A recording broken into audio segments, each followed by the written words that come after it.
Prontinho. Aí. Gente, então a gente está encerrando a parte de termodinâmica. A gente falta nós discutirmos o conceito do rendimento associado ao ciclo de Carnot, que é a parte que encerra o assunto. Teria mais coisa para falar, mas dentro do universo dos vestibulares que vocês vão prestar, é mais do que o suficiente o que a gente já falou, tá? E aí depois a gente faz exercícios, tá? Lembrando que na sequência dessa frente, a gente vai emendar com a parte de eletricidade, ok? Não, verdade, mentira. Na frente um é eletricidade. Aqui a gente vai emendar com a parte de ondulatória. E o que faltar de mecânica? Ainda falta hidrostática e gravitação. Ainda falta a gente discutir esses assuntos. Tá bom?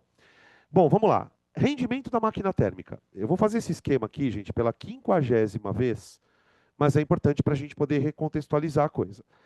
A gente discutiu já umas 3, 4 aulas, aí, inclusive antes das férias, que a máquina térmica é um dispositivo basicamente que vai utilizar um gás, e esse gás ele vai retirar calor de uma fonte para parte deste calor ser utilizado para fazer trabalho.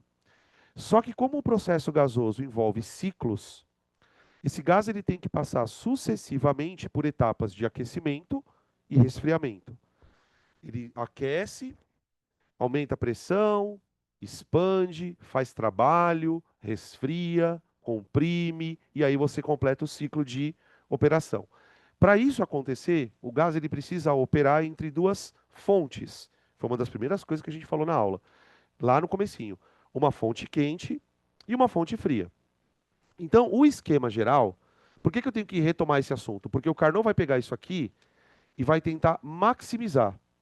Então, tipo assim, se você já ouviu falar em algum momento sobre ciclo de Carnot, o que ele é, na verdade? Ele é um ciclo idealizado para maximizar o rendimento de uma máquina térmica.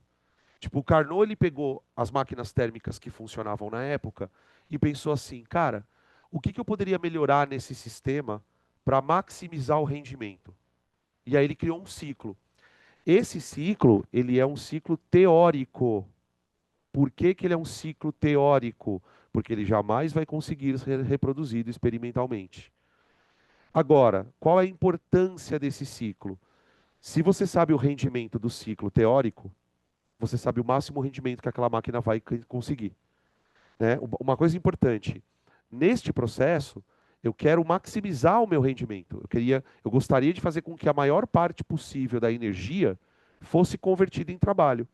Então, o ciclo de Carnot ele te ajuda a projetar o rendimento de uma máquina. Tipo assim, olha, se eu construir uma máquina assim, assim, assim, assim, assim, ela pode me dar no máximo tanto de rendimento, tá? Ele é uma projeção idealizada. Então, como que ele foi obtido? Primeiro, vamos lembrar o seguinte: eu tenho um gás, aqui que eu falei que é pela 50ª vez, tá? Esse gás, ele vai operar entre uma fonte quente, que vai dar para ele calor. Esse gás vai sofrer um ciclo termodinâmico, vai produzir trabalho, que é o W. Só que como ele está operando em ciclos, este ciclo ele requer que o gás também rejeite uma parte do calor. O gás rejeite uma parte do calor. Então ele vai operar com uma fonte fria também. Tá bom? Cada uma dessas fontes, pessoal, ela vai operar, segundo o ciclo, né, da termodinâmica, numa temperatura. Então veja, a fonte quente, para que ela consiga ceder calor para o gás, ela vai estar operando numa temperatura que eu vou chamar de TQ, temperatura da fonte quente, tá? Todas essas temperaturas aqui, pessoal, elas vão ser expressas em Kelvin. Pensa comigo assim, quanto mais quente tiver essa fonte, quanto maior a temperatura dela, mais calor ela dá para o gás. Mais calor ela dá para o gás, ok? Muito bem, agora fonte fria. A fonte fria, por exemplo, se a gente pensar numa máquina térmica mais convencional, essas máquinas a vapor antigonas, a fonte fria ela poderia ser o próprio ambiente onde a máquina está funcionando. Né? A máquina ela funciona dentro de um ambiente, esse ambiente está numa temperatura ali, temperatura ambiente, 25, 30, 30 e poucos graus, e isso vai funcionar como fonte fria. Então, a fonte fria, o gás vai rejeitar esse calor e ela vai operar numa temperatura que eu vou chamar de TF, ok? O trabalho, lembrando, né, o que a gente já discutiu, o trabalho ele está relacionado,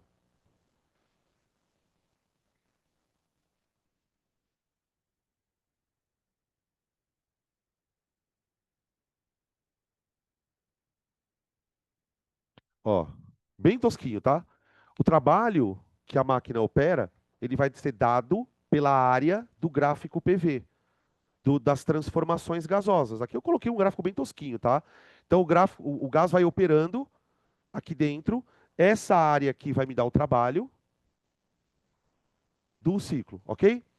Gente, o que a gente sabe que acontece aqui? Independente da máquina ser uma máquina com rendimento alto ou baixo, essa máquina ela vai operar com o princípio da conservação da energia. Tudo que entra tem que ser igual a tudo que sai de energia. Você não pode ter desaparecimento de energia. Então, pela conservação da energia, o que eu tenho? Que o calor da fonte quente tem que ser igual ao trabalho mais o calor da fonte fria. O que nós estamos tentando fazer aqui? Estabelecer uma equação matemática para calcular o rendimento da máquina. Ok? Beleza. O que é o rendimento da máquina? O rendimento da máquina é a porcentagem deste valor, que é o que ele recebeu de energia, que foi convertido em trabalho. Então, por exemplo, se o W, por exemplo, se o calor recebido foi 500 joules e o trabalho foi 250, 50% de rendimento. Ok? Então, eu posso definir o rendimento de uma maneira bem simples, como sendo QQ é 100%, W é NI. A gente usa essa letrinha para representar o rendimento. Isso é o que ele recebeu, isso é o que ele utilizou. Então, o W, desculpa, o W não, o rendimento vai ser W sobre Q vezes 100. Ó, se você multiplicar em cruz aqui, pessoal, e isolar o Ni, que é esse Nzinho com rabo de macaco, ó, fica W sobre QQ vezes 100. Tá? Com isso aqui já dá, a gente tem vários exercícios que a gente consegue fazer lembrando desse conceito, tá? Agora veja só, eu não quero, aí entra a história do Carnot. O que o Carnot percebeu? Que ele poderia, primeiro, expressar esse rendimento de uma forma um pouco mais fácil de ser calculada. Porque essa forma para calcular rendimento ela tem um problema na prática, né, no dia a dia. Eu precisaria saber calcular o trabalho do motor. E nem sempre fazer esse tipo de gráfico é fácil. Então, o que o Carnot pensou? Ele falou assim: espera um pouquinho.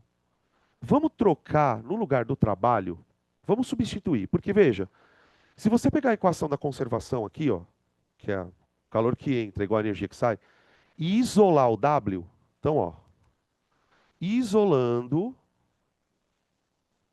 o W, você vai ter que W igual a QQ menos QF.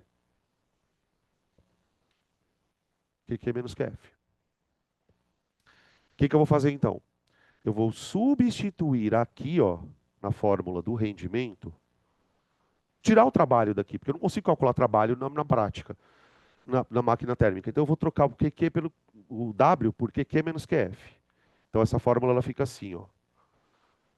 Rendimento igual a QQ menos QF sobre QQ, tudo isso multiplicado por 100. Na verdade, essa coisa de multiplicar por 100 aqui, gente, é um negócio meio frescura. Porque, por exemplo, se você não multiplicar por 100, o rendimento ele vai sair tipo 0,39. Aí, se você multiplicar por 100, vai sair em porcentagem, tá? Só que, calma aí que tem mais uma questão aqui. Então, o que eu fiz? Peguei a conservação da energia, isolei o trabalho. Substituir o trabalho na fórmula do rendimento. Agora eu tenho aquilo ali, ó. Agora aqui eu vou fazer o seguinte, eu vou abrir essa fórmula. Eu vou abrir essa fórmula. Eu vou escrever ela assim, ó.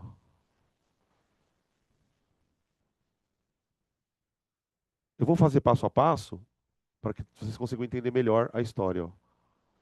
Em vez de eu escrever tudo em cima do QQ, eu vou separar as frações. Eu vou escrever, ó, QQ sobre QQ menos QF sobre QQ. É a mesma coisa que isso aqui. Multiplicado tudo isso por 100. Tá aqui. O que que a gente pode fazer para melhorar um pouco essa conta? QQ dividido por QQ, que seria o calor, né, que a fonte recebeu, dá 1. Isso aqui dá 1. Então, o rendimento é igual a 1 menos QF sobre QQ.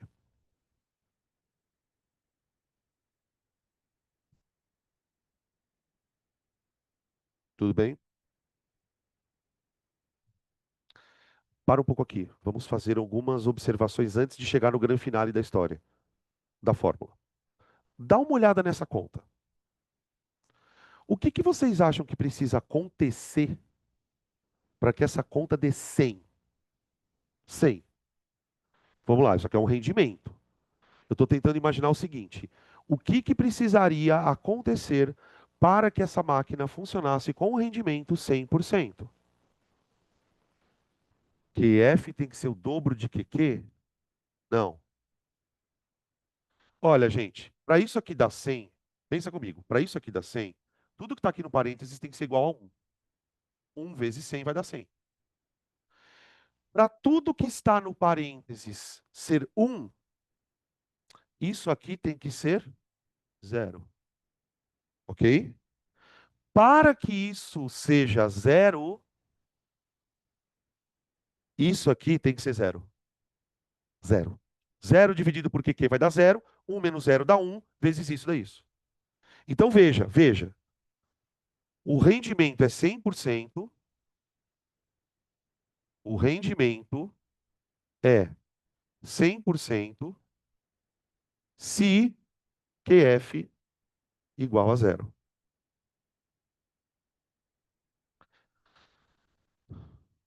Tudo bem? Beleza. Só tem um problema, gente. Qual é o problema? Isso é impossível. Isso é impossível. Vamos devagar. Por que QF igual a 0 é impossível? O que que é o QF? É um calor rejeitado pela fonte, pelo gás para a fonte fria para fazer o gás ciclar. Se você está me dizendo que o QF é 0, significa que para essa máquina funcionar, ela precisaria converter todo o calor em trabalho. O QF teria que ser 0. Isso é impossível. Porque a máquina funciona por quê? A máquina funciona porque o gás pega calor de uma fonte e despeja na outra. Então, a primeira conclusão que o Carnot chega, ao deduzir essa fórmula, é justamente essa. Ele fala assim, olha, a máquina térmica 100%, ela é impossível de ser construída. Justamente por quê? Porque a única possibilidade para ela ser construída seria você tentar fazer uma máquina térmica que não rejeitasse energia. Isso é impossível. Gente, o simples fato do motor esquentar ao funcionar já é uma perda de calor. Sem contar os atritos, porque a gente está falando aqui de um sistema que funciona. Então, as conclusões que o Carnot vai chegando, né, dentro da máquina térmica idealizada dele é: não existe máquina 100%. Acabou. Não existe, tá? Então, ó, portanto, não existe máquinas térmicas ideais. Térmicas ideais. Tá bom.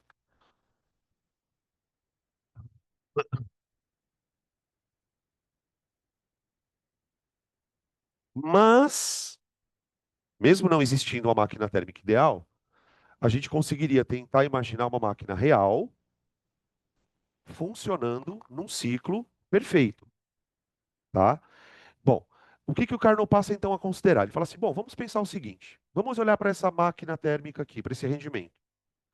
Lembra que eu falei para vocês alguns minutinhos atrás que quanto maior a temperatura da fonte quente, mais calor ela dá para o gás. E eu posso também analisar isso sob a perspectiva da fonte fria. A fonte fria, ela tira calor do gás, para o gás ciclar. Só que ela vai tirar calor dependendo da temperatura dela. Então, o que que o Carnot concebe? Ele fala assim: bom, vamos fazer o seguinte, vamos olhar para essa fórmula do rendimento e pensar o seguinte, ó. O calor dado pela fonte quente, aquele calor que entra no gás, ele é proporcional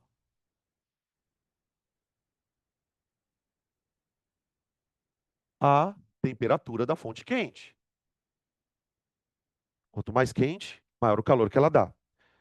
Aí o Carnot pensa também que o calor retirado pela fonte fria é proporcional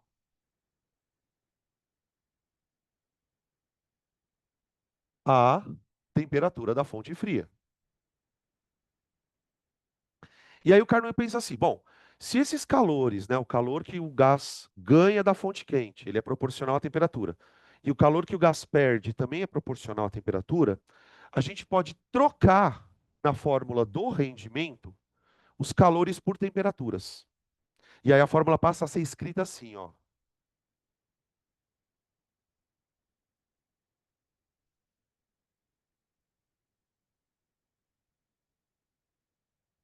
Vezes 100. Tá? Essa fórmula, ela é a fórmula mais prática para calcular rendimentos de máquinas térmicas. Por quê? Porque por essa fórmula você não precisa calcular o trabalho, você não precisa saber quanto de calor está entrando, quanto de calor está saindo. O que que você precisa saber apenas? As duas temperaturas em que a máquina está operando. Você precisa saber a temperatura que a máquina está operando na fonte quente e a temperatura que ela está operando na máquina, da máquina na fonte fria. A partir do momento que você sabe essas duas temperaturas, acabou o problema. Você sabe o rendimento, tá? Eu vou mostrar para vocês um exemplo de como essa fórmula pode ser aplicada, tá? Ó, veja aqui um outro comentário, né? Só para a gente retomar a questão de por que não existe máquina ideal. Se você olhar para a fórmula do Carnot pelas temperaturas, você também consegue perceber por que que não existe máquina ideal. Vamos lá de novo. Eu quero que isso aqui dê 100. Para tudo isso aqui dar 100, o parênteses tem que dar 1, certo? Para o parênteses dar 1, isso aqui tem que dar 0. Para uma fração dar 0, o numerador tem que ser 0. Então significa que para o rendimento dar 100%, a fonte fria teria que estar a que temperatura? 0 Kelvin. Não existe 0 Kelvin. Entenderam? Por isso que não existe máquina térmica ideal. Essa pergunta é bem recorrente, tá? Em exercício de termodinâmica, os caras falam, por que que não tem máquina térmica ideal? A resposta é clara, porque não é possível você ter uma fonte fria com temperatura 0 Kelvin, tá? Ter uma fonte fria com temperatura 0 Kelvin seria o equivalente a não ter uma fonte fria. Não ter uma fonte fria é impossível. Então, não tem como, tá? Muito bem. Vamos imaginar um contexto de um exercício onde a gente seja obrigado a fazer isso aqui. Então, ó, exemplo.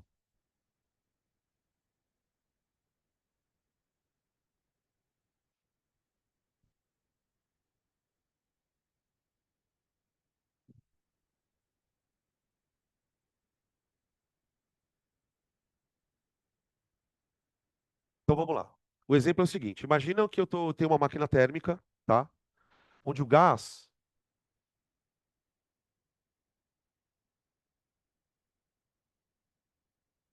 ele está operando entre uma fonte quente, que está uma temperatura de 600 Kelvin, tá bom? E a fonte fria,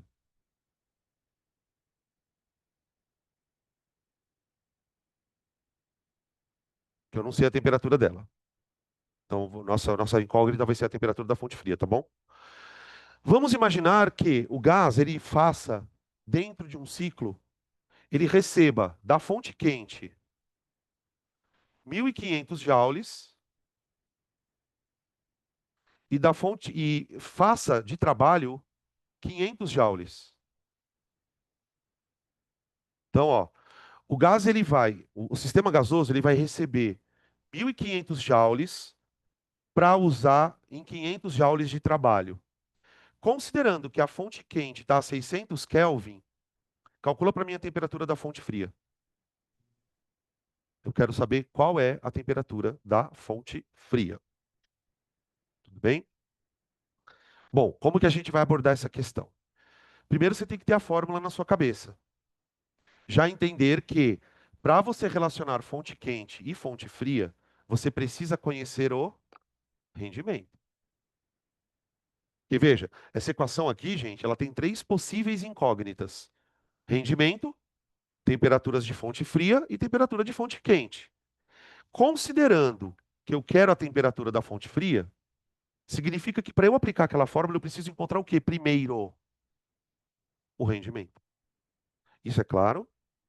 Porque às vezes a gente olha para a questão, sabe as fórmulas, mas fala, bom, então vamos lá. Vamos primeiro calcular o rendimento.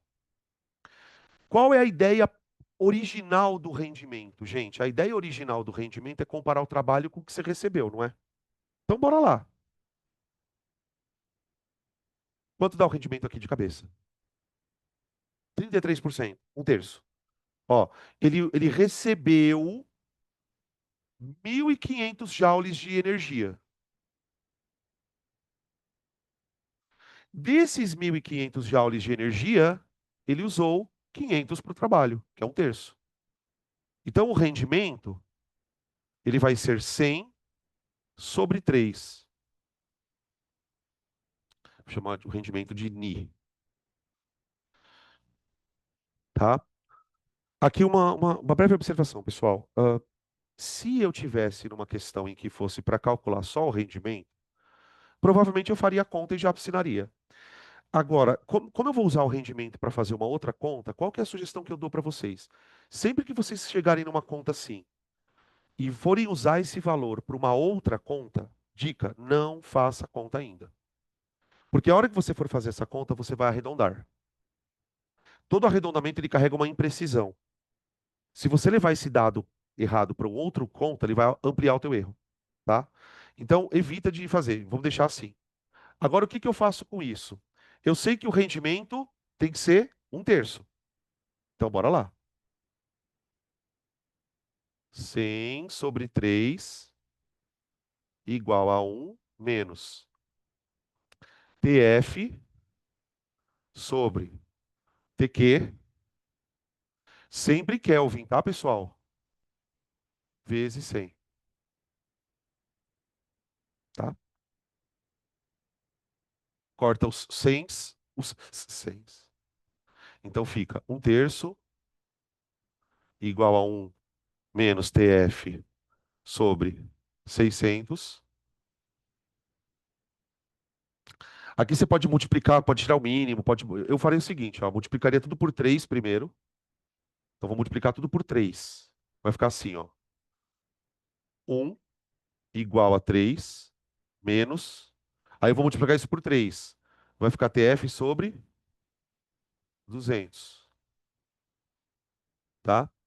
Isola o TF sobre 200, vai ficar TF sobre 200 igual a 2, né? Acho que é isso.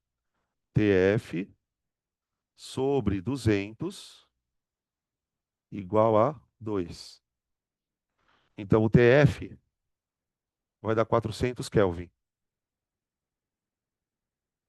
Vai dar 400 Kelvin, tá? Então, que tipo de utilidade essa conta me dá? Ela está me dizendo o seguinte, olha, se você quiser construir uma máquina térmica onde o seu gás opere entre 600 e 400 Kelvin, a tua máquina vai ter um rendimento de aproximadamente um terço. Tá? 30% aproximadamente, que é o rendimento máximo possível para essa máquina aqui. Ah, eu quero aumentar o rendimento. O que que eu posso fazer? Bom, se você quer aumentar o rendimento, tenta diminuir a temperatura da fonte fria e tenta aumentar a temperatura da fonte quente. Que aí você consegue fazer um rendimento aumentar, tá? Claro que dentro de limites, né, gente? Hum. Oi, tem conta errada. Porque, ó, olha só, a hora que eu passar, porque não, eu penso o seguinte, se eu estou trabalhando com temperatura em Kelvin, ela não pode dar negativa. Ó, se eu passar isso aqui para o outro lado, ele fica positivo, e o 1 vai passar para cá, vai ficar 3 menos 1 dá 2. Então, confere em alguma passagem que você fez se você não colocou um sinalzinho a mais ou a menos, tá? Porque não tem como a temperatura dar negativa. Tá? Tudo bem, gente? Oi. Não, é que, né, o que que acontece? Isso aqui é o rendimento para uma máquina térmica ideal. Essa máquina térmica ideal é a máquina do Carnot. Então, isso aqui é o ciclo máximo que ela pode ter de rendimento. Quando você vai fazer uma máquina dentro daquele ciclo, por exemplo, vamos supor que eu queira uma máquina que opere entre 600 e 400. Se ela operar no ciclo de Carnot, é isso. Se ela operar em ciclo real, é menos que isso. Então, assim, respondendo a sua pergunta objetiva, a máquina ela nunca opera no ciclo de Carnot. Ela sempre opera num ciclo abaixo do Carnot, no real. O ciclo de Carnot pressupõe essa fórmula. Então, ela obedece isso aqui. E qual é esse ciclo? Então, isso é uma coisa que eu queria comentar também. Vamos lá. Qual é o ciclo que obedece essa relação, né?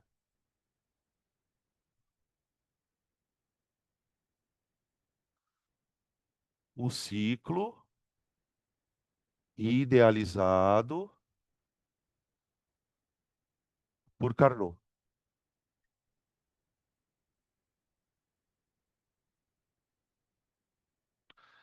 O Carnot fala o seguinte: olha, para a máquina ter a máximo rendimento, ela vai ter que operar num ciclo que é impossível de se fazer na prática, por conta de algumas etapas que são muito estranhas. E aí, como é que a gente vai representar o ciclo ideal?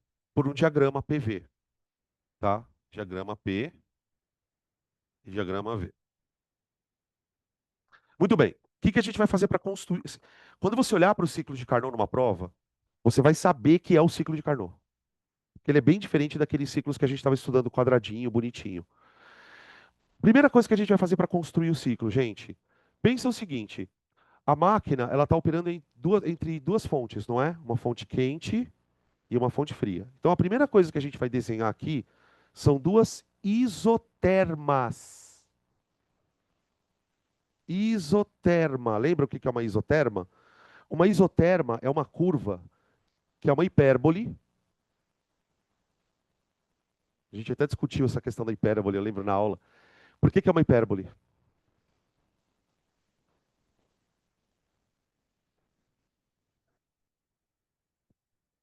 Grandezas inversamente proporcionais. Toda vez que você plota no gráfico duas grandezas inversamente proporcionais, você tem uma hipérbole. Hum, Deixa eu soltar mais uma curiosidade sobre hipérboles para vocês. A hipérbole pode ser assim, ó. Ela pode ser mais achatada, tá vendo? Isso vai depender do quê? Do grau. Por exemplo, uma coisa é y igual a alguma tananã sobre x. Você tem uma hipérbole assim. Se você fizer um trem assim, ó, y é tananã sobre x ao quadrado, a hipérbole já deita mais. Se for ao cubo, ela dobra mais ainda. Quanto mais quadrado, eu ia falar. Quanto maior o expoente da função aqui, mais arregaçada para cá ela tá, a função, tá? A gente vai estudar isso, a gente estuda isso em dois momentos, tá na física. Por isso que eu estou falando. Quando eu trabalho com diagrama PV, eu tenho uma hipérbole. Só que daqui a pouco a gente vai entrar em eletrostática. E a gente vai ter gráfico de força elétrica, em função da distância, campo elétrico, em função da distância, potencial elétrico, em função da distância. Então vai aparecer várias hipérboles, tá? Tudo bem, agora eu vou desenhar outra hipérbole, tá?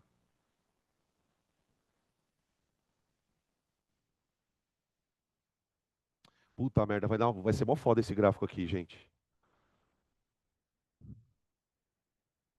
Pronto, duas isotermas. Uma delas vai representar a temperatura da fonte quente e a outra vai representar a temperatura da fonte fria, tá bom? Qual das duas é a fonte quente? A de cima. A gente já discutiu isso, tá? A gente já discutiu isso em aula. Eu tô te chamando a atenção, gente, porque se você não lembra, é porque você precisa estar anotando melhor a aula, tá? Então, ó, aqui eu tenho uma hipérbole T2, TQ, vamos chamar de TQ, tá? Temperatura da fonte quente. E aqui, temperatura da fonte fria, que é o gráfico de PV. Tá. O gás, ele vai sofrer quatro transformações, tá? AB, BC, CD e DA. Tudo bem? Então, eu vou colocar aqui. Peraí,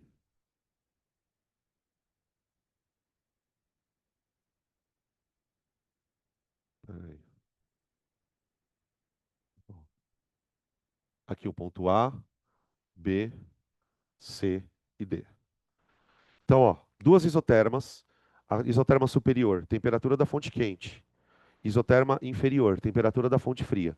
Em cada uma das isotermas, a gente vai colocar dois pontos. Tudo bem? E agora a gente vai começar a simular o gás se transformando. Tudo isso que eu vou contar para vocês a partir de agora é impossível acontecer na prática. Porém, se a gente conseguisse fazer isto acontecer, o rendimento poderia ser calculado por aquela fórmula. Entenderam qual é a ideia? É o rendimento do Carnot. Do Carnot. Então vamos lá. A primeira etapa é o gás ele está num. Vamos começar daqui, ó, tá bom? Ele está numa temperatura alta e numa pressão alta, tá vendo? Ó? Tá. A primeira transformação que ele faz é de A para B. Então ele sai do ponto A, sofre uma expansão isotérmica, tudo bem? Então, ó, AB é uma expansão isotérmica.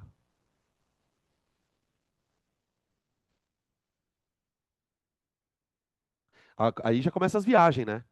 Porque, por exemplo, como que eu vou fazer isso acontecer na prática? Porque o gás ele está recebendo calor. Porque o fato dele estar expandindo, o fato dele estar expandindo, já significa que ele está realizando o trabalho. Ele está realizando o trabalho. Uma vez que ele esteja realizando o trabalho, não só o volume aumenta, como a pressão cai. Então, para ele fazer esse processo, ele tem que estar recebendo calor. E aí já começa a primeira viagem da ideia. Como que você vai fazer um gás receber calor e, ao mesmo tempo, conseguir fazer uma transformação que seja isotérmica? Isso não é possível. Tá? Por isso que o ciclo de Carnot é chamado de ciclo idealizado, porque ele tem uma série de etapas que não rola. Beleza. Então, daqui para cá, o que o gás faz? Ele absorve calor e realiza trabalho.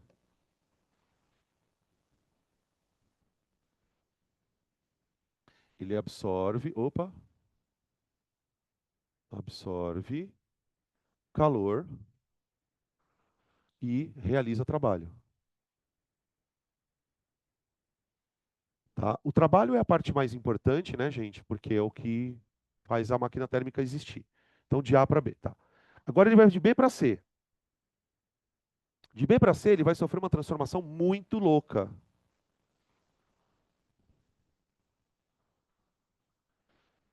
Oi. Porque não tem como ele expandir do nada. É isotérmica. Por isso que ela é ideal, acabei de falar. Entendeu? Ele está recebendo calor, mas na hipótese da temperatura não aumentar, ele expandiria só. Tá? Outra coisa absurda. Vamos lá que os absurdos não acabam por aqui. Agora ele vai de B para C. Observe o que aconteceu de B para C, pessoal. Ele passou de uma temperatura maior para uma temperatura menor e ainda expandiu. Isso aqui também é uma expansão, mas não é isotérmica. Essa daqui é uma expansão adiabática. Outro absurdo. Nessa expansão, o que está acontecendo com o gás? Ele está realizando o trabalho. Está realizando o trabalho. Só que como é uma expansão adiabática, ele não troca calor com o ambiente. Então significa que para ele expandir, ele teve que usar a própria energia interna para fazer trabalho. Por isso a temperatura caiu, tá? Então veja, eu tenho duas expansões seguidamente. Uma expansão isotérmica e outra adiabática. O que, que eu posso dizer o que acontece durante a expansão adiabática? O gás ele realiza trabalho,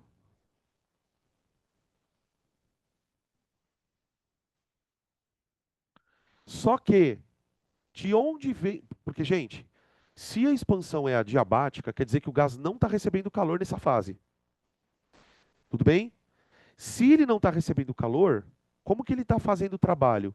Ele está tirando energia da própria energia interna. Então, aqui, ele realiza trabalho e diminui energia interna.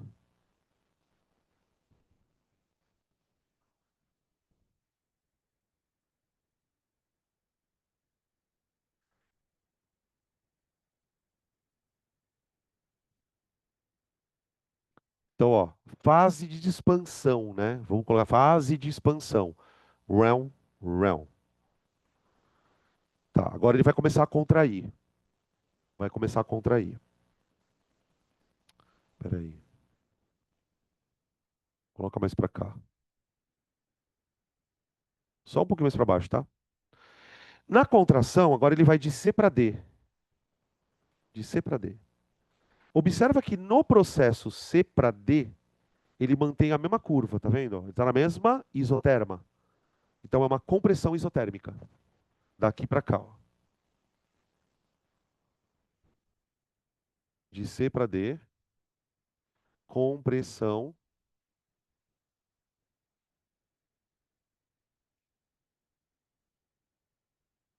Ô, gente, deixa eu fazer uma pergunta para vocês aqui.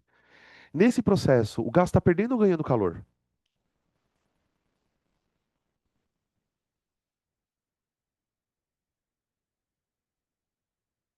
De C para D, tá? Quê? Não, não escutei. É o que não, a resposta só tem duas respostas, tá? Não conserva. É ou perdeu ou ganhou calor. Sabe por que eu estou falando isso, gente? Porque é o seguinte, a transformação não é adiabática. A transformação adiabática é quando ela pula de uma isoterma para outra.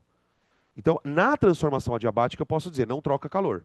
Agora, aqui ele está trocando calor. Sabe como que você percebe isso? Lembra da primeira lei da termodinâmica.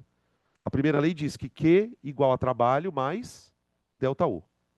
Toda vez que você precisar saber se o gás perdeu ou ganhou calor, use essa porra aqui que funciona. Ó, de C para D, o que, que aconteceu com a temperatura? Continuou. Se não teve variação de temperatura, não tem variação da energia interna. Agora pensa, de C para D. Agora você tem que Q igual a trabalho, não é? Se você zerou o delta U, lembra daquela aula que a gente fez isso gráfico por gráfico? Vocês têm que saber aquilo, gente. Senão você não entende isso aqui. Então, zerei o delta U. Tá bom. Q igual a trabalho. Agora diz para mim, de C para D, o trabalho é positivo ou negativo? Nega. Por que nega? Comprimindo. Se o trabalho é negativo, o calor tem que ser negativo. Então ele está perdendo calor. Na compressão isotérmica, ele está perdendo calor. O gás libera calor. Aqui, gente, ele está liberando calor para a fonte fria.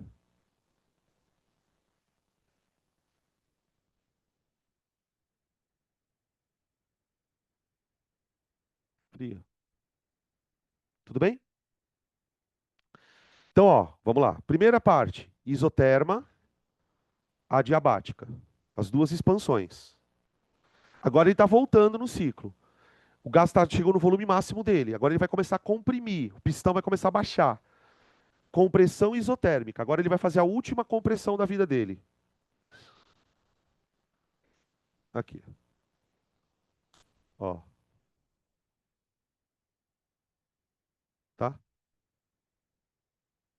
Aqui, ó, ele pula de uma temperatura menor para uma temperatura maior É uma transformação adiabática, uma compressão adiabática. De D para A. Compressão adiabática.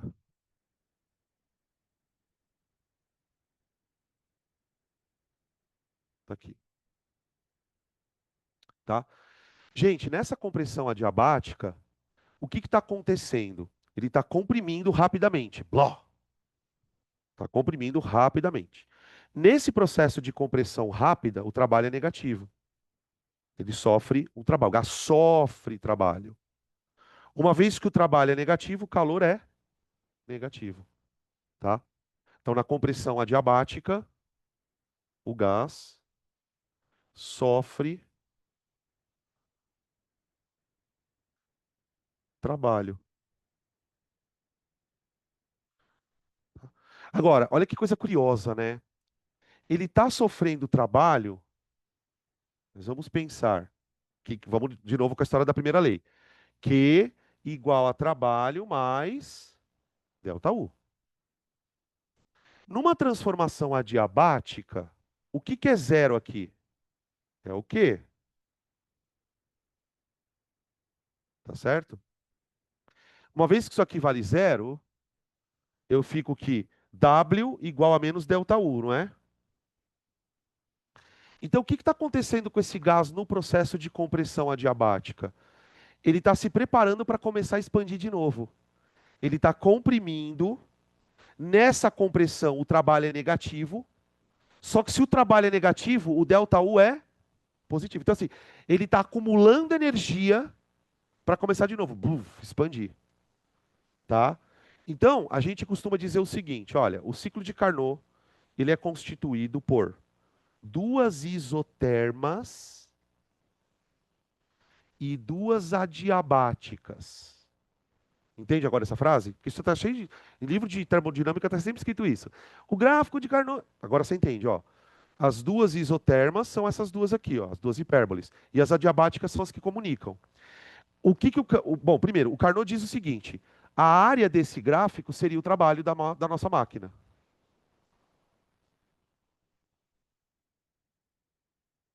Tudo bem?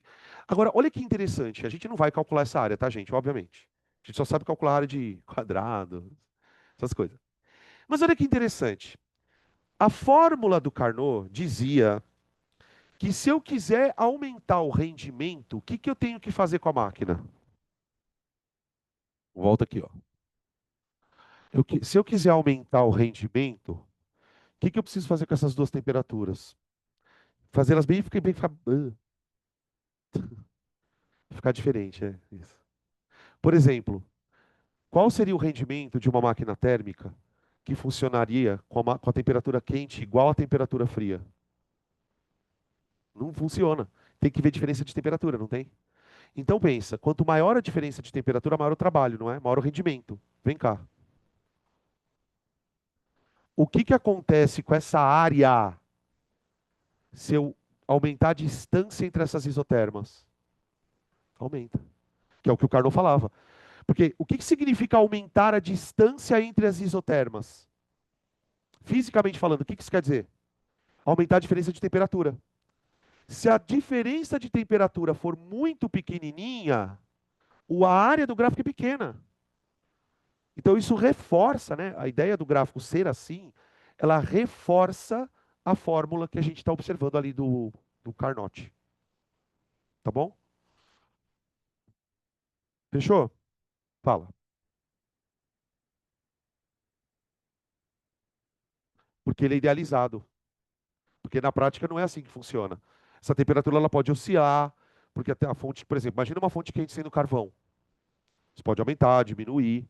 O que o Carnot faz são aproximações. Ele vai dizer, olha, quanto maior a temperatura, maior a quantidade de calor fornecida. Pronto, tá? Beleza? Vamos fazer exercícios? Acho que agora a gente consegue. Tá? A teoria acaba aqui. Acabou aqui a teoria. Oi? Não, não, não, não. Entendeu, né? Não. Vamos manter a coisa. Vamos ter o couro. Decoro, né, que fala. Falar em decoro, hein? Nossa. Tá cada dia pior.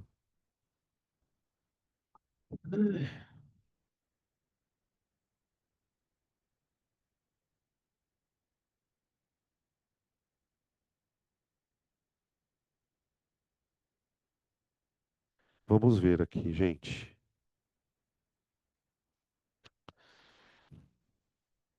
No meu mundo, a gente tinha parado na questão 3. Não, a gente tinha feito a questão 4 da página 114. Ou pode ser uma grande mentira, isso que eu tô falando. É uma grande mentira? É uma grande verdade. Tá, então é isso mesmo. A 4 a gente fez, né? Ah, legal. Então dá 5 pra frente. Então 5, 6 e depois a parte 2, tá? Que tem uns outros exercícios pra gente fazer aí.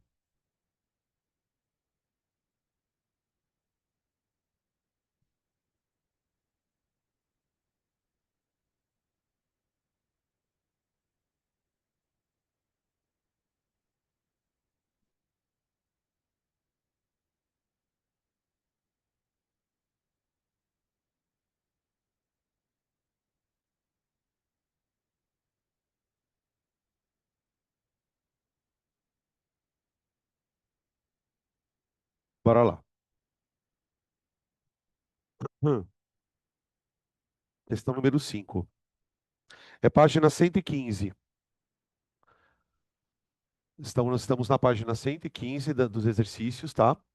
Questão número 5.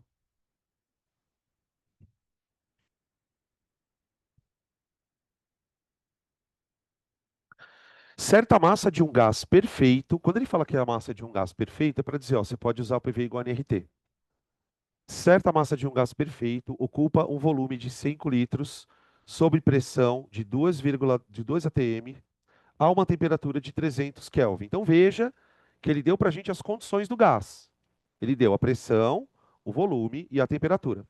O gás sofre uma determinada transformação, ah, apresentando uma mudança em suas três variáveis de estado. Três estados finais são propostos.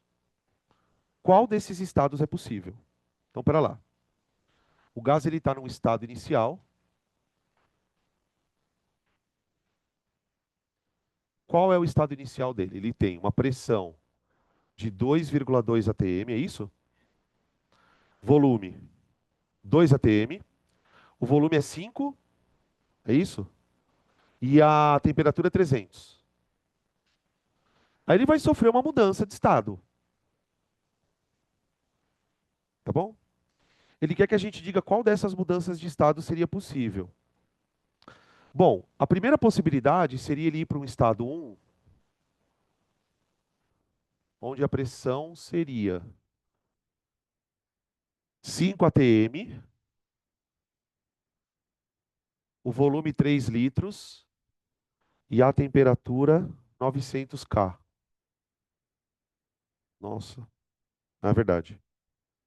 E aí, será que isso é possível?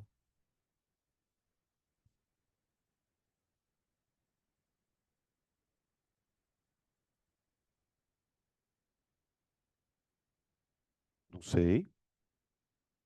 É proibido? Tem algum contrato na fórmula do PVD Pivotó não usar na física?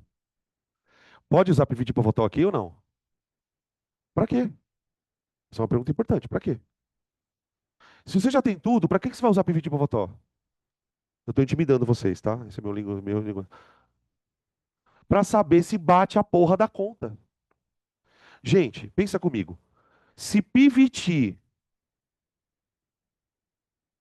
for igual a Povotó, o que isso significa? Que o gás é ideal. Todo gás que é ideal, ele vai sofrer uma transformação qualquer, de tal maneira que essa conta ela dá sempre o mesmo valor. Então basta a gente fazer o seguinte, ó, bem rapidamente. Pega a pressão e o volume, multiplica os dois e divide pela temperatura. Toda vez que esse gás for sofrer uma transformação, não importa qual seja a transformação, a conta PV sobre T tem que dar 10 sobre 300. Aí você, por exemplo, vai lá no estado 1. No estado 1, o que que você tem? Você tem 15 sobre 500. 15 sobre 500 é a mesma coisa que 10 sobre 300? Então não é o mesmo gás. Não é o mesmo gás. Entendem? Se fosse o mesmo gás, essas duas contas deveriam ser iguais. Então esse estado não pode ser usado. Vê, o que que isso quer dizer na prática, pessoal? Porque às vezes você fala assim, mas Dani, não estou entendendo o que isso quer dizer. Isso quer dizer o seguinte, por exemplo, imagina que você tem o gás aqui. O gás está 2 atm, 5 litros, 300 Kelvin, né? Vamos supor que você, por conta própria, resolvesse pegar a pressão, subir para 5 e o volume descer para 3. Se fosse o mesmo gás, a temperatura não seria 500 Kelvin. Entenderam qual que é o lance? Para temperatura, para que o gás seja o mesmo, aqueles três números precisam ter uma relação matemática implícita. Tá, qual que é o estado 2? PVT. E aí, pode ser o 2? Ó, o volume, 8.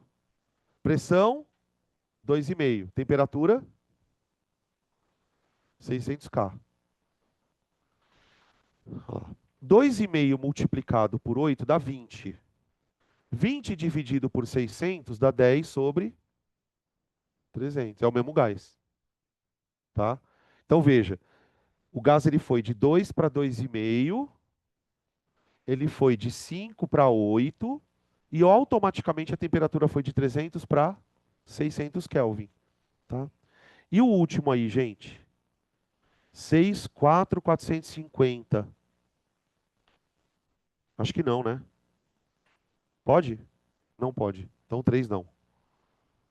3 não. Pronto. Tá? Justamente por quê? Porque não dá a mesma conta. Fechou então? Então ficou 1 e 2. Não. Só o 2, né? Só o 2, é. Só o 2, perdão. Então o único estado possível para o gás é o 2.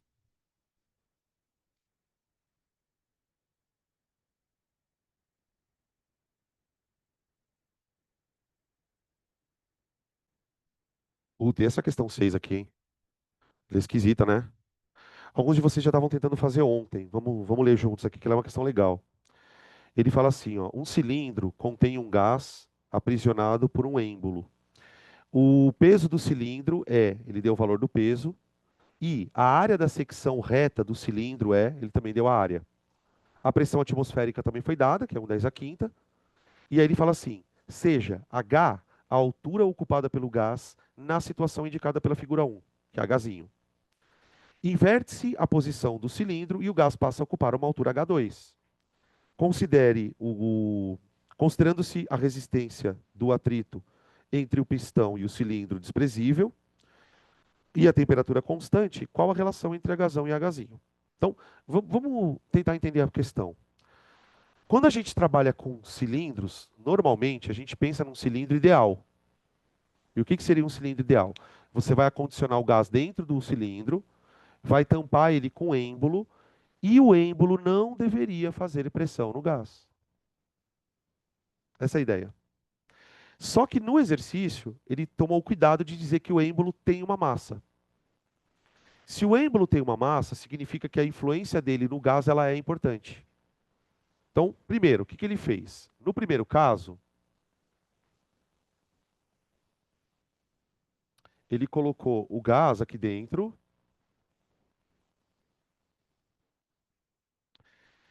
e colocou o êmbolo para cima, né? Assim, ó. E aí deu uma altura aqui, Hzinho. Aí depois, agora se imagina o seguinte, tá, gente? Não tem atrito aqui, ó, tá? Que o que a gente vai fazer agora é impossível numa situação ideal, numa situação real. Imagina que agora eu simplesmente vou pegar esse sistema e virar de ponta cabeça. O que vai acontecer, gente? Tenta imaginar. Você tem uma seringa de injeção e você vira ela de ponta cabeça. Só que imagina que o êmbolo da seringa ele pode deslizar completamente livre. Na hora que eu inverter essa bosta aqui, ó, a tampa do cilindro vai tentar cair, porque ela tem peso. E na hora que ela tenta cair, o que que ela faz com o gás? Expande ele. Ela força o gás a expandir. Assim, ó.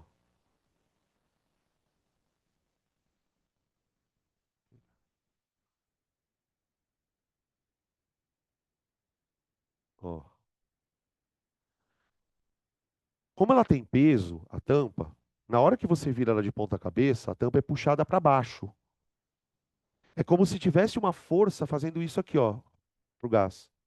Então agora você tem uma altura maior. Fica total, total. Porque não tem como essa porra deslizar completamente sem atrito. Impossível, tá? Então, assim, por exemplo, eu não sei se fica claro para vocês, diante do que eu falei, óbvio, que essa altura ela aparentemente é maior que essa. Por quê? Porque quando o gás está com a tampa para cima, a tampa está empurrando o gás para baixo. Quando o gás está de cabeça para baixo, a tampa está puxando o gás, não está? Então, a gente vai tentar desenvolver a questão a partir dessas situações, tá? O que que a gente sabe sobre a pressão? Bom, vamos lá.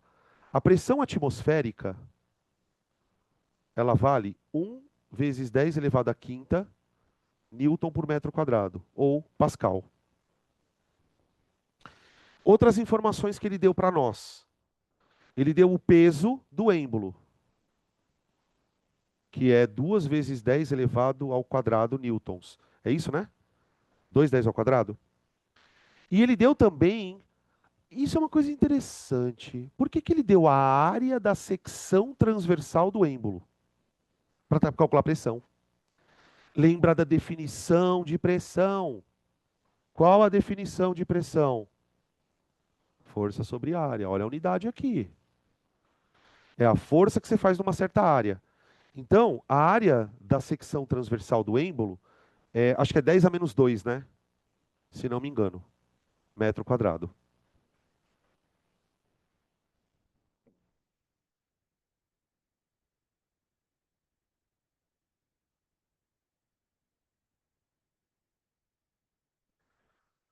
Ah, mas e aí?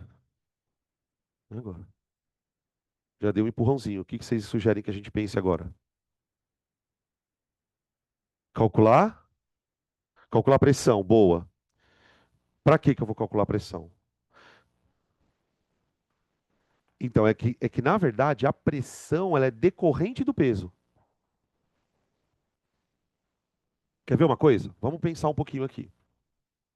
Quais são as pressões que estão agindo no gás? Aqui, ó. Eu tenho duas pressões agindo no gás. A pressão atmosférica e a pressão devido ao peso do êmbolo, certo? Então, ó, no caso um, vamos colocar assim, ó, caso um, a pressão do gás é a pressão atmosférica mais a pressão devido ao êmbolo. Vamos calcular essa pressão, vai. Ela é facinho de calcular. A pressão do êmbolo, vou chamar de PE só, tá? É o peso do êmbolo sobre a área da seção transversal.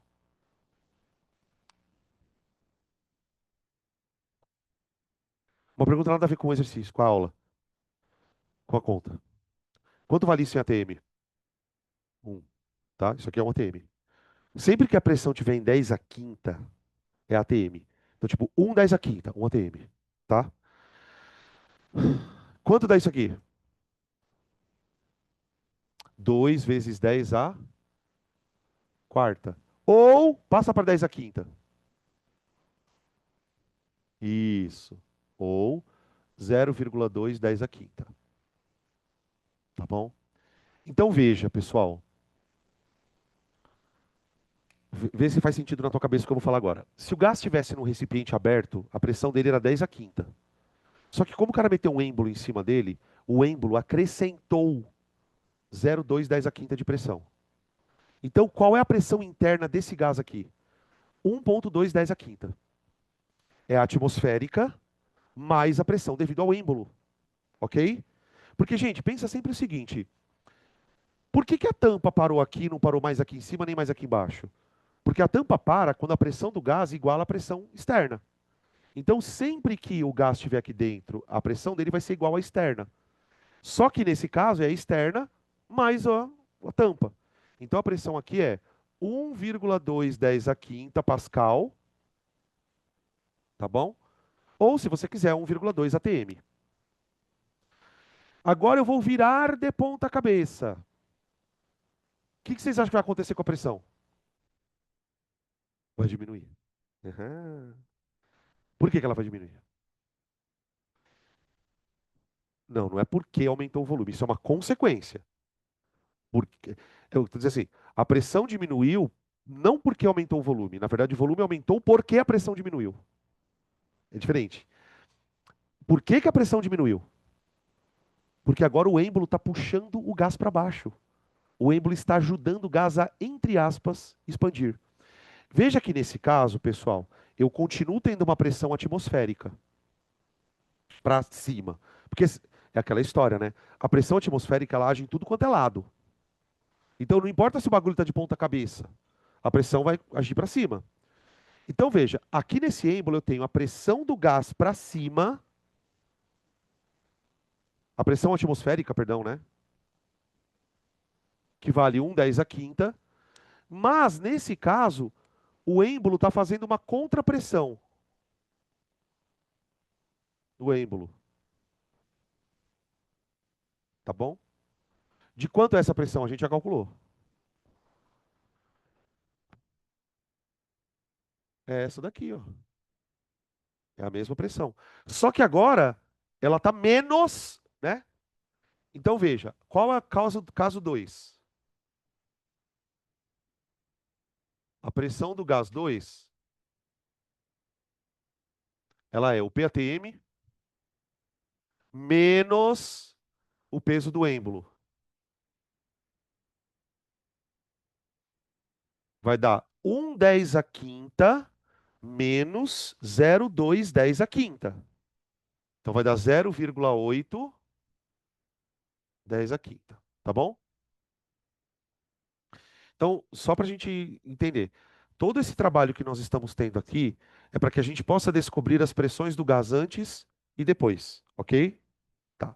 Até aqui tudo bem? O que que eu faço agora? Pivite, povotó. Vocês perceberam que do nada, do Neida, ele falou que a temperatura é constante? Então ele está sofrendo uma transformação isotérmica. Gente, como é que eu calculo o volume de um cilindro? Área da base? Pronto. Então veja, o que que eu vou tentar fazer? Ele não quer uma relação entre as alturas. Eu vou fazer uma relação entre os volumes. Depois eu abro na altura. Porque eu sei que volume é a área da base vezes a altura. Então veja, por que que eu fiz isso aqui? Ó? Porque eu imaginei que eu ia usar agora o PVT Pavotó. Só que para eu usar o PVT Pavotó, porque o gás. Porque veja, quando o cara fez isso daqui para cá, ele não transformou o gás. É uma transformação. Seria a mesma coisa que ele viesse aqui e puxasse um pouquinho o gás para cima. Só que ao invés de ele fazer isso, ele virou de ponta cabeça. Então eu vou fazer isso, ó. P1, V1 sobre T1 igual a P2, V2 sobre T2. Olha como fica simples agora, quer ver, ó? Como ele diz pra gente que a temperatura é constante, eu corto as temperaturas. Ele quer que eu compare alturas do êmbolo, não é? Então, no lugar do volume, a gente põe a área da base vezes a altura. Então vai ficar assim, ó. P1. Quem é P1? É a pressão do gás quando o êmbolo está para cima. Ela vale 1,2, 10 a quinta, vezes. Volume 1 é o volume do cilindro antes ali, que vai ser a área da base, que eu não vou nem substituir essa área, gente, porque eu vou cortar com a do outro lado, vezes a altura da coluna ali. Ó. Isso aqui é o volume do êmbolo antes. Isso aqui tem que ser igual a pressão 2. É a pressão do êmbolo quando ele está de cabeça para baixo, que é aquela pressão menor, que é 0,810 a quinta. 10 a quinta, vezes volume do frasco na situação 2, a área da base vezes a gasão. Ó, como as pressões estão todas em 10 a quinta, a gente já pode cancelar os 10 a quinta e cancelamos também a área. Ficou 12 Hzão, desculpa, 12 Hzinho igual a 8 Hzão.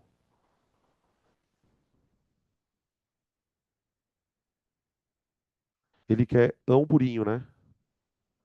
Ão purinho. Ou inho purão. Ão purinho. Então é isso mesmo, ó.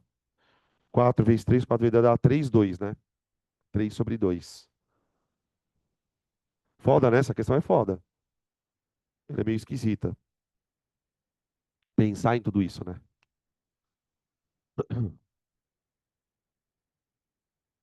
Então já sabe, pode usar também na física, tá? O pipiti-popotó.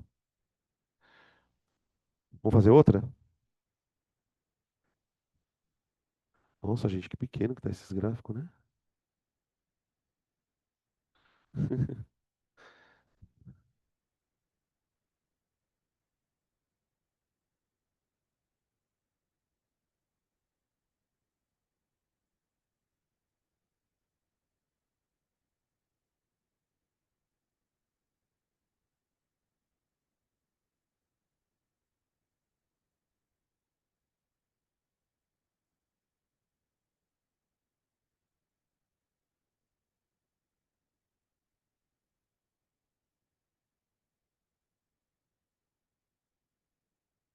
Agora a gente passa para a parte 2, tá, gente? Dos exercícios.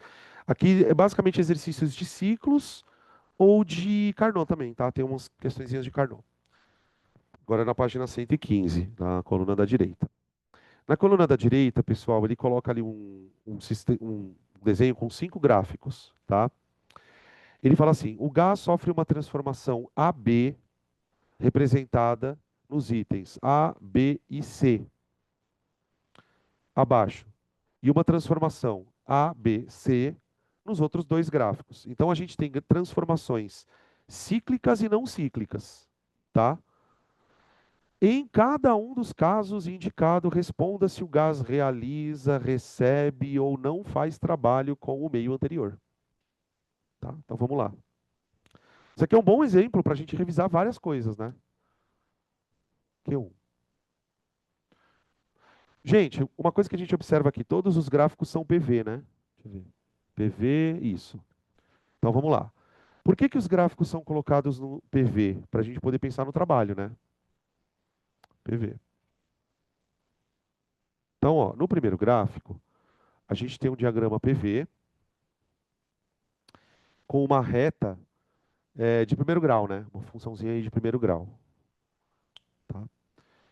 Como que eu calcularia o trabalho? Por exemplo, imagina que o gás ele está no estado A e vai para o estado B. Eu quero calcular. A gente vai fazer o seguinte, tá? Para a gente aproveitar, usar como revisão. Vamos tentar analisar a cada transformação sob a perspectiva da primeira lei, que é Q igual a trabalho mais delta U. Tá bom? Então a gente analisa rapidamente aqui. Gente, como é que eu calculo o trabalho de um gás normalmente? P vezes delta V. Quando a pressão não é constante, a gente calcula pela área. Ok? Gente, como é que eu sei pela área se o trabalho é positivo ou negativo? Vê se o gás está expandindo ou contraindo. Então, se ele vai de A para B, por exemplo, que é o caso que a gente está citando, ele está expandindo. Então, veja, essa conta aqui, ó, é positiva, não é? Trabalho positivo. Outra coisa, será que o ΔU aumentou? Será que a energia interna do gás aumentou ou diminuiu?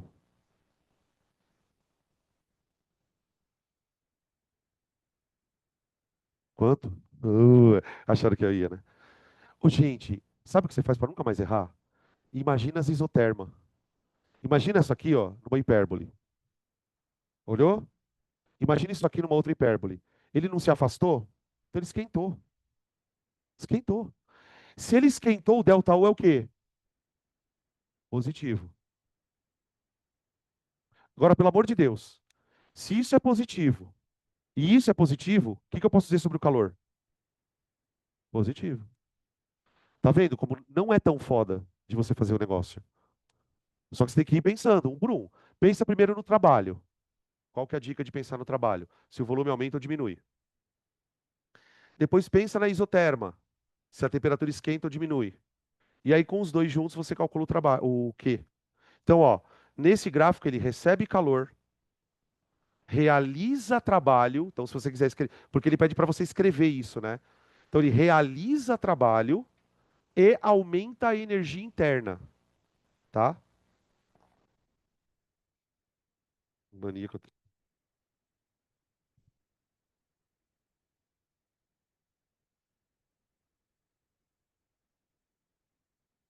realiza trabalho.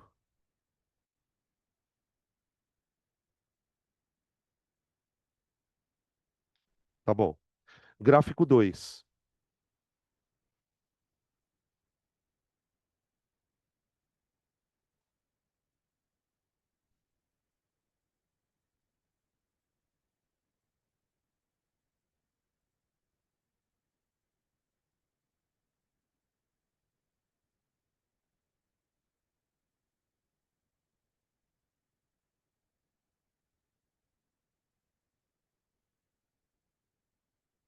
E esse?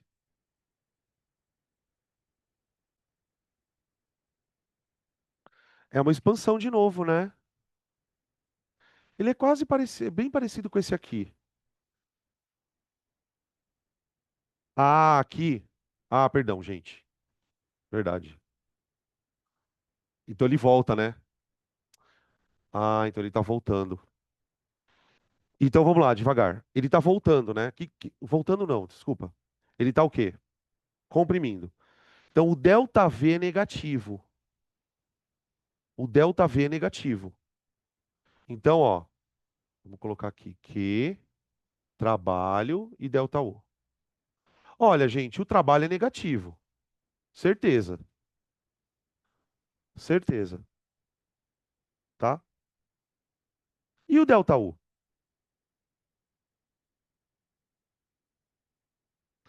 Gente, o delta U é um pouco difícil da gente analisar aqui.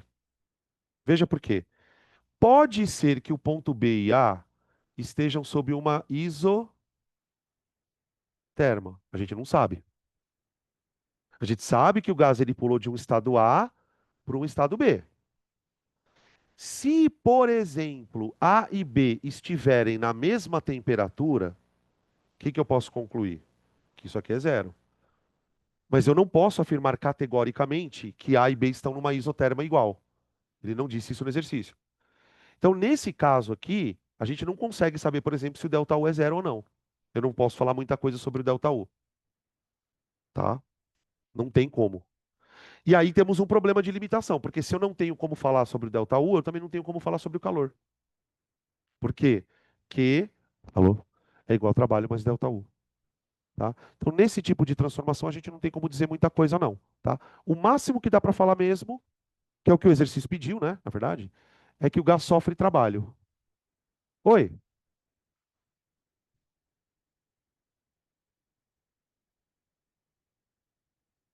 Aham, aham. Exatamente, o problema é esse.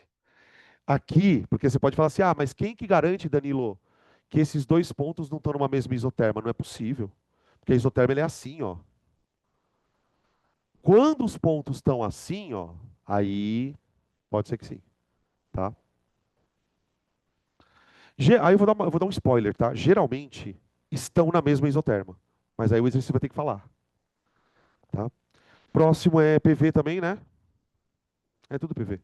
Só que agora, esse gráfico é muito estranho, né? Nada a ver. Ele é uma reta vertical. Ela está subindo ou descendo? Subindo? Tá bom.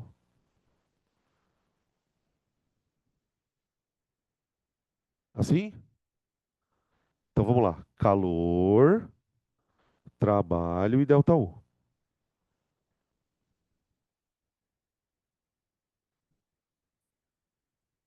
Zero. Zero o quê que é zero? Ah, o trabalho. Dá para A e B estar na mesma isoterma? Nem fudendo. Imagina um isoterma aqui, ó, e outra aqui. Então eles estão em isotermas diferentes. Então quem é mais quente? B. B.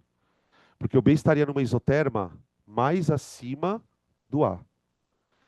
Então, pera um pouquinho. Se o gás vai de A para B, sem fazer trabalho, mas ele aumentou a temperatura. Ele aumentou a temperatura de A para B. Então, o que aconteceu com o gás? Recebeu calor. Na verdade, ele recebeu calor, porque Q é igual a trabalho mais delta U. Ele recebe o calor, só que como ele não tem como expandir, o que ele faz com esse calor? Armazena. Como que você sabe que um gás está armazenando calor? Quando a temperatura aumenta, gente. Um gás, ó, ó o nome do bagulho, energia interna. Como que um gás está absorvendo calor? Toda vez que a energia interna dele aumenta, tá? Esquentou o gás, aumentou a energia interna. Agora vem os outros dois gráficos. Observa os dois gráficos, gente, vê o que eles têm de diferente. Não, primeiro vê o que eles têm de igual. São ciclos, não é mesmo? Hum. Mas o que eles têm de diferente?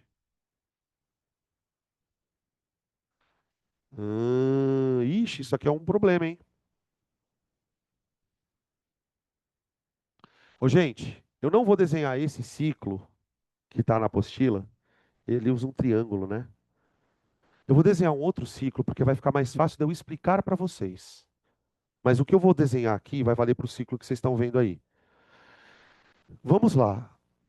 Ciclo horário, ciclo anti-horário. O que isto quer dizer?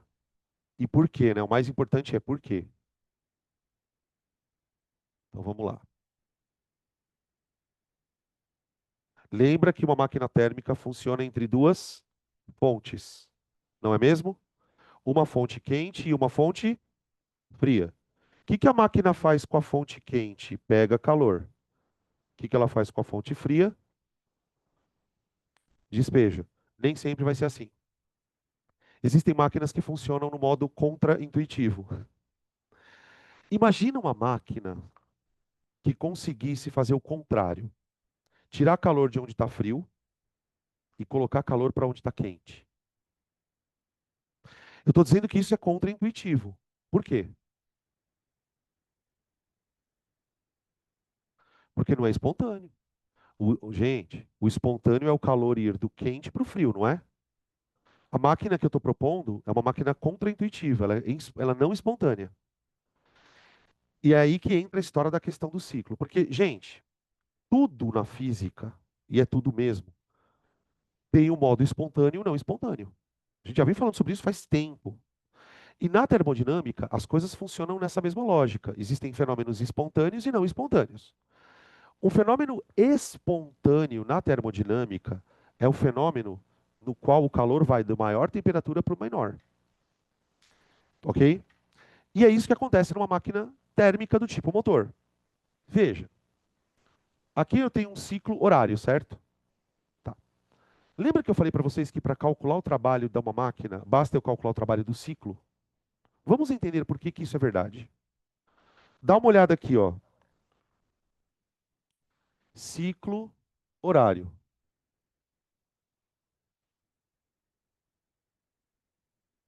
De A para B, de B para C, e C para D e D para A.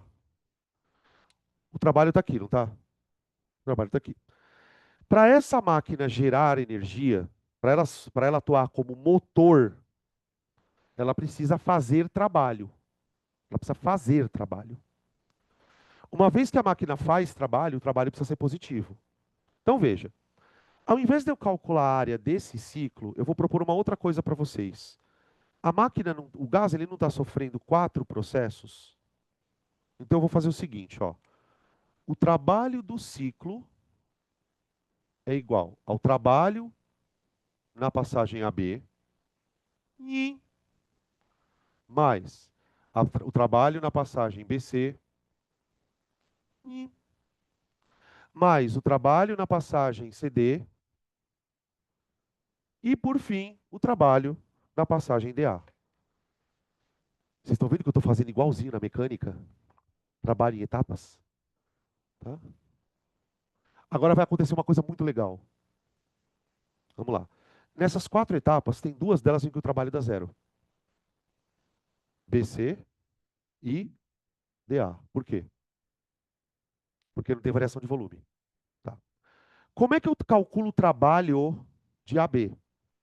O trabalho de AB não seria a área totalmente abaixo da transformação AB? Totalmente. Totalmente.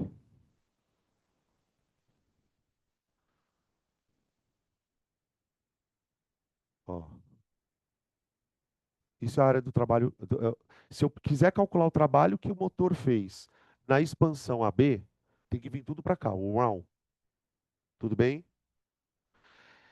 Agora veja, como eu cortei os 2 trabalhos, agora eu quero calcular o trabalho CD. CD. Como que eu calculo o trabalho CD? É a área abaixo da curva CD. Qual é a área abaixo da curva CD? Não é essa daqui? Entenderam por que é o ciclo? Por que é o ciclo? Porque na hora que você está calculando a merda do trabalho, você está fazendo isso menos isso. Agora aqui tem uma coisa muito legal. Essa é a mais legal de todas. Prova para mim que essa conta dá positiva. Ela tem que dar positiva. Prova.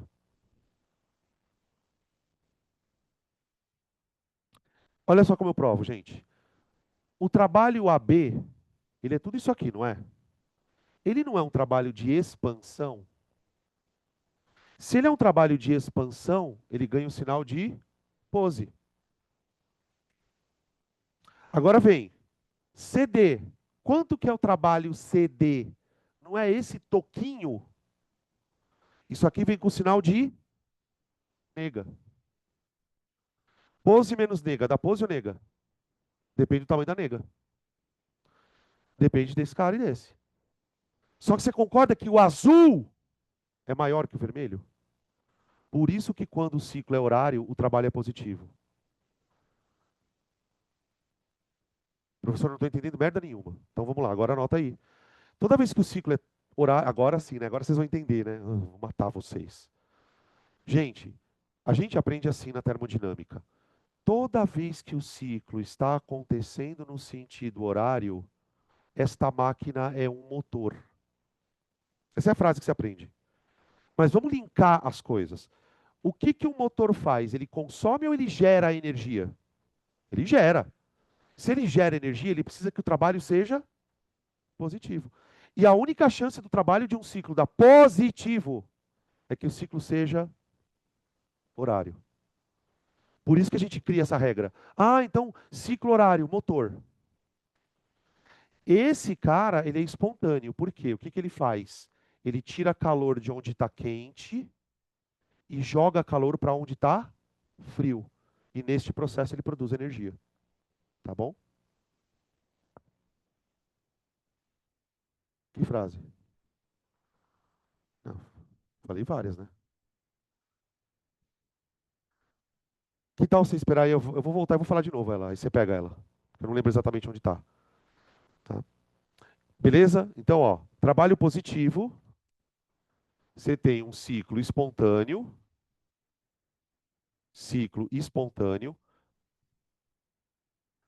tá? Nós estamos falando aqui de motores, máquina a vapor,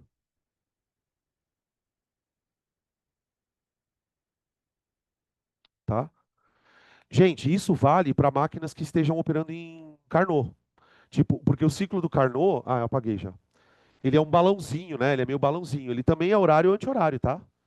Então, se você olhou para um ciclo de Carnot, horário é o motor de Carnot. Agora, veja a parte curiosa. Veja a parte curiosa. Imagina uma máquina térmica cujo ciclo seja esse aqui, ó. A, B, C, D. Pessoal, a gente vai calcular o trabalho dessa máquina. A ideia é absolutamente a mesma. Então vamos lá.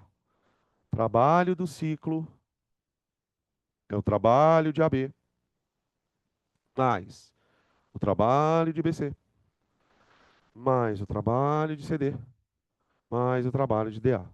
Quem é o zero aqui? É o zero as isométricas, né? Só para não. Porque às vezes a gente vai indo um pouco rápido, as coisas vão se esvaindo. Por que que eu zero isso aqui? Porque não tem variação de volume. Se não tem variação de volume, não tem trabalho. Então eu zero AB e zero CD. Olha lá. Agora. Quero calcular o trabalho de BC. O trabalho de BC é toda a área abaixo de BC, só que negativa. Por quê? Que está contraindo. Deu para entender? Então, ó, o BC seria tudo isso aqui,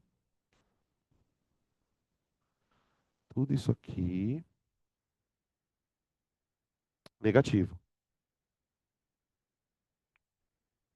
E agora eu tenho, aí, beleza, tá. Agora eu vou calcular o trabalho aqui, ó, DA. O trabalho de DA é a área abaixo, oh meu Deus, daqui.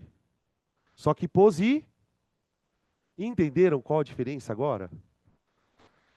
A diferença de um para o outro é que quando o ciclo está operando no sentido horário, o pose é mais pose que o nega.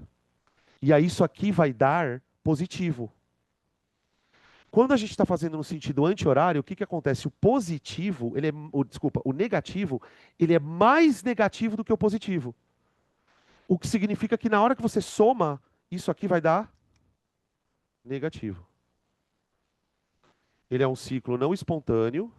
Opa.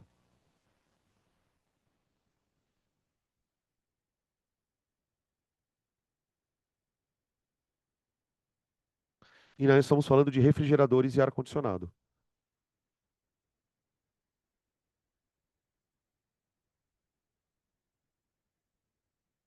E ar-condicionado,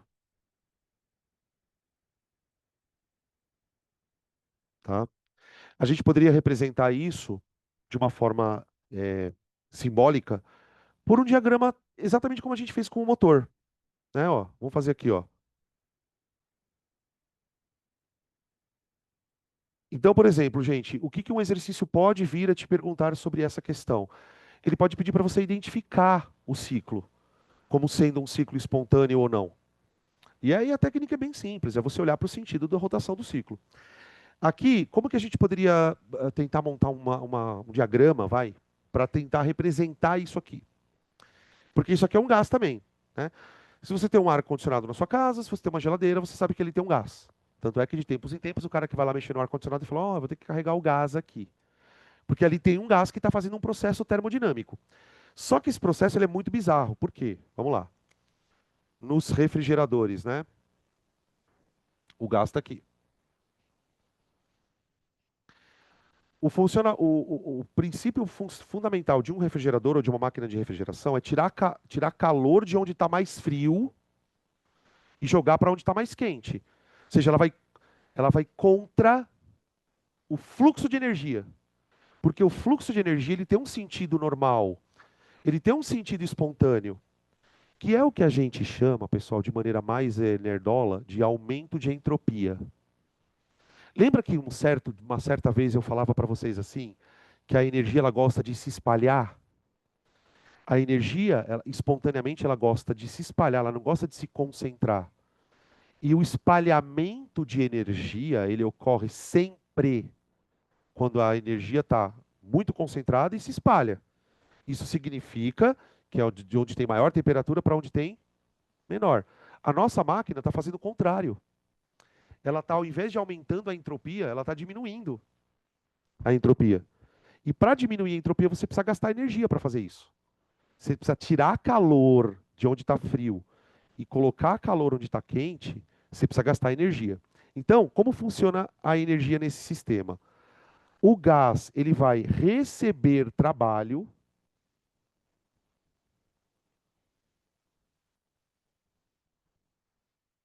ele vai receber trabalho. Ah, mas professor, da onde que ele recebe trabalho?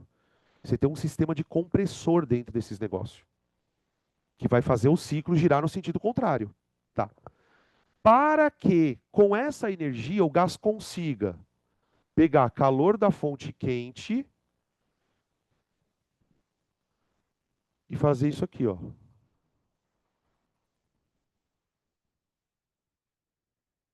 O gás recebe trabalho para que ele consiga tirar calor de uma fonte fria, deixando ela mais fria, e levando esse calor para uma fonte quente, tá? Só que veja que o fundamental dessa história toda, gente, que é o que a gente vai encerrando a aula falando sobre isso, é essa questão do trabalho. Por quê? Para isso acontecer, precisa vir energia de fora, da tomada, energia elétrica. Quando eu deixo o gás operar no sentido natural, aí eu tenho isso. Sai trabalho, tá bom? Tudo é basicamente em torno dessa questão do realizar trabalho ou sofrer trabalho, tá bom? Beleza? Então tá aí. Dê uma boa revisada nessa questão dos gráficos, tá?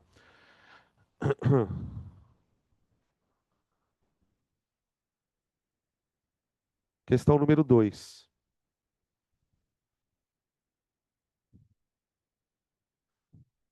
É... Pode apagar?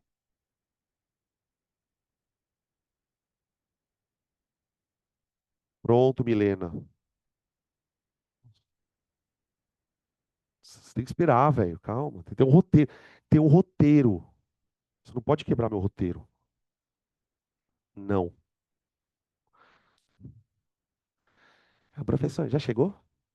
Já chegou? Questão 2. Calcule o trabalho. Ah, pelo amor de Deus, vai.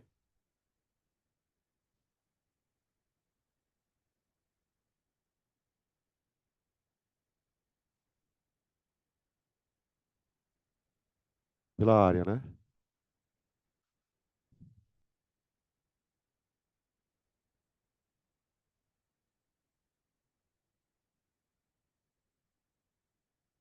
É, aqui vai ter que ser pela área os dois, né? Porque variou tanto o volume quanto variou a pressão. Então é a área, tá, gente? Só toma cuidado, tá? O trabalho é positivo ou negativo no primeiro item? Positivo, né? Que ele vai de A para B. É negativo. Só troca o sinal. Aqui, ó, a área disso aqui, tá, gente? Continuaria sendo positivo do mesmo jeito. Porque o que importa, na verdade, é como o gráfico caminha no eixo X. Porque, veja, no eixo X eu tenho volume. Ó, aqui, por exemplo, se fosse assim, ele seria positivo. Porque ele está indo da esquerda para a direita. Então, o que vai determinar, na verdade, se o trabalho é positivo ou negativo, é se a transformação está indo da direita para a esquerda ou da esquerda para a direita. Sempre que a transformação for da esquerda para a direita, é expansão, trabalho positivo, tá? Aqui, né? É, então, mas o que importa é essa letra aqui, ó. Eu confesso para você que eu também tenho esse problema, tá? Eu fico olhando primeiro se a pressão caiu ou diminuiu, ou aumentou, perdão. Mas na verdade o que importa mesmo é isso aqui, ó. Tá? Quanto que deu esse trabalho aí, gente? Quanto que vale essa base aqui, ó? 0,2 o quê? É, então, eu só queria comentar, eu só queria falar sobre isso, gente, porque, ó, se eu estou calculando o trabalho e eu quero em joules, eu quero isso em metro cúbico, tá? E a variação de pressão aqui, quanto deu? Seria o delta P. 2 vezes 10 elevado. Nossa, eu nem enxergo esse expoente aí. Deve ser um 5, né? Sempre é 5. Pronto. Tá. Ah, eu vou ter que ter a base menor também, né? Ah, eu vou fazer de um jeito bem preguiçoso, tá? Ó. Oi. A variação é 1. Aqui é 3. É que eu vou precisar, na verdade. 2. Então vai. Base maior, 3 10 a quinta, mais base menor, 2 10 a quinta, tá bom? Vezes a altura, trapez, né? Trapez. Vocês sabem o que é trapez? Trapézio. É trapézio que chama isso? Por que trapezista chama trapezista?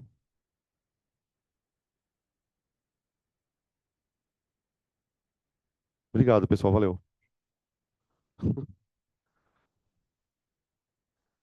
Um trapezista é quem anda no trapézio, né? Quanto que deu isso aqui? 5 10 a quinta. Aqui vai dar 5 10 a quarta? Isso. Pronto. Joules. E no B? Ah, filha da puta. Vocês viram o que que aconteceu no B, né?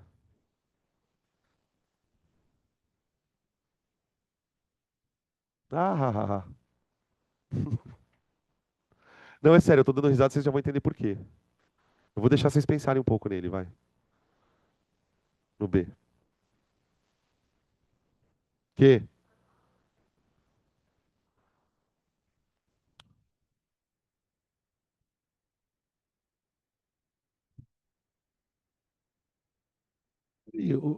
O que que é do que você está falando?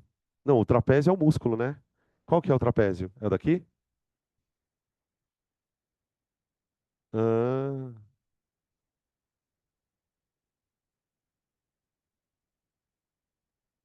Sabe por que que Platão chamava Platão, né?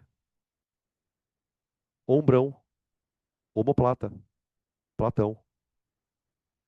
É sério, vocês estão rindo do quê? É verdade, porra. Pergunta, por que que Platão chamava Platão? O cara era forte pra caralho. E eles chamavam ele de Ombrão, porque ele tinha uma omoplata gigante. O nome do Platão não é Platão. É nome de galera, tipo assim, o Cabeção, tá ligado? Ah, como é que eu vou saber? Como é que eu vou saber o nome dele? Mas o Platão é por causa da omoplata, viu? E o Aristóteles, ele não chamava Aristóteles. É brincadeira, não tem nada a ver. Daí não tem nada a ver. Aí já estou inventando bosta. Questão 3. E aí, vocês já. Não, tô esperando. Não, eu tô esperando a resposta da B. Por que que é zero? Ó, presta atenção, porque aí a gente começa a chegar na hora de ir embora, começa a dar fome, a gente começa a se distrair. Vocês perceberam que o cara meteu um gráfico de PT, é pressão por temperatura? Escuta, não vai me tirar a área de porra nenhuma.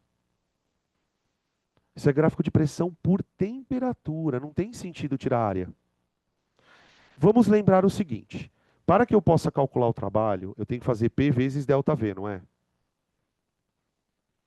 Ok. Ou tirar uma área de gráfico. Tá, agora veja, como eu não tenho volume, a gente precisaria saber, antes de fazer qualquer conta, se o volume desse gás variou ou não. Esse é a manha da questão. Veja, no estado A, qual que é a pressão e a temperatura do gás? É a B da 2. Ele pede para a gente calcular o trabalho. Hã? Ah, está crescendo, né? Não, mas na verdade não tanto faz isso de crescer ou não crescer, tá? O que a gente está tentando analisar aqui é o seguinte: eu preciso saber se o gás variou o volume.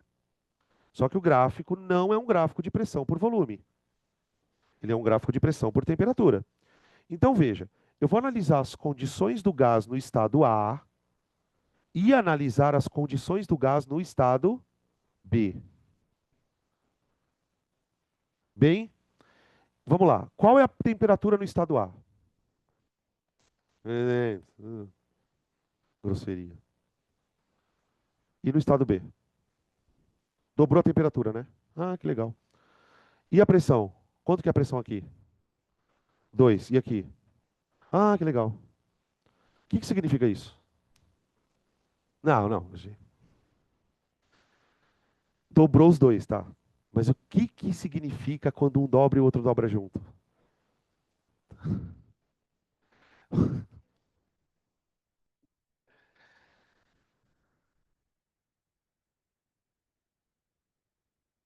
Vocês falam tudo, menos o que é para falar. É impressionante. Vamos lá. Vocês repararam que PT é igual a PT? Se PT é igual a PT, é porque V é isso. É aí que está a sacada. Se você tem um, veja, se você tem um gráfico de pressão por temperatura e o gráfico é uma reta crescente, com certeza isso é uma transformação isométrica. Lembra do começo lá das transformações? Se isso é uma transformação isométrica, não tem trabalho porque não tem variação de volume. Essa é o macete da questão. Ele é foda por causa disso. A gente vem naquela toada de ficar calculando área, apareceu o tempo. Então veja, de novo, devagar. Por que que eu não posso tirar a área desse gráfico? Vai, para calcular o trabalho. Porque não é PV. Se eu não posso tirar a área do gráfico por PV, eu vou então descobrir se o volume aumentou ou diminuiu. Para isso eu olhei o gráfico. O que que eu percebi ao comparar os valores? Que P1 sobre T1, ou PA sobre TA, é igual a PB sobre TB. Se pressão por temperatura no estado A é igual a pressão por temperatura no estado B, é porque a gente cortou o volume. Se a gente cortou o volume, o ΔV vale zero. E aí sim, se o ΔV vale zero, não tem trabalho. Tá bom? Beleza? Então, tipo, nem adiantaria calcular a área. Oi, isso aqui? É. Seria assim, ó. Subindo ou descendo? Subindo. Como que eu sei que é subindo? Por causa da temperatura e da pressão, exatamente, ó. Que é o que a Sara está perguntando, tá, gente? Se eu fosse transformar isso num gráfico PV, como que seria? Seria assim, ó. PV, hein? PV. Pressão de A menor que pressão de B. Então o A aqui e o B aqui, ó. Seria isso aqui, ó. É muito estranho, né? Pensar que isso é igual a isso. Mas a ideia que a gente está tentando mostrar é justamente essa, tá? Que isto é igual a isto. Tanto é verdade que se eu fosse tirar a área desse gráfico aqui, ó, não tem, não tem área, tá bom? Beleza. Então tá aí, fechamos a questão 2. 3. Deixa eu apagar isso aqui. 3.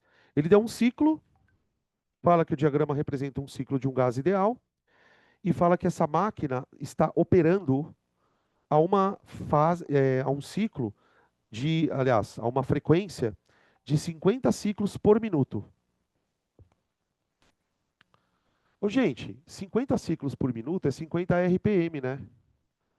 É uma unidade famosa de frequência, né? A gente costuma usar o Hertz. Qual que é a diferença de Hertz para RPM? O Hertz é por segundo. O Hertz é por segundo, tá? Então, o gás ele faz 50 vezes aquilo a cada minuto. Ele quer que eu calcule a potência do gás, do motor. Ele deu rendimento? Não.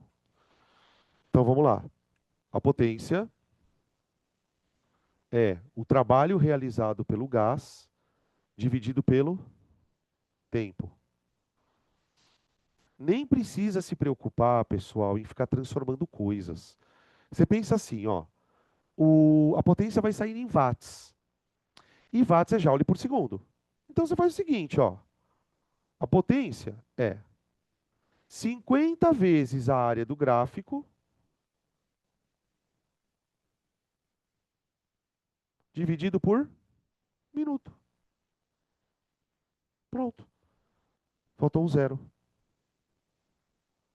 50 vezes o ciclo dividido por 60 segundos, tá? Vocês calcularam a área? 6, 10 a quinta joules. Alguém tem alguma objeção quanto a esse valor, gente? Só para saber se está tudo certo. Calculando pela área do triângulo, né? Oi.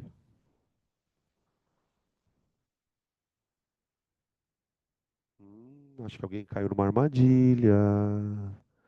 Quem será que caiu numa arapuca? Anitta. Você entendeu qual foi o problema? Eles estão. Não? Se eles estão falando que o volume está em litro, né?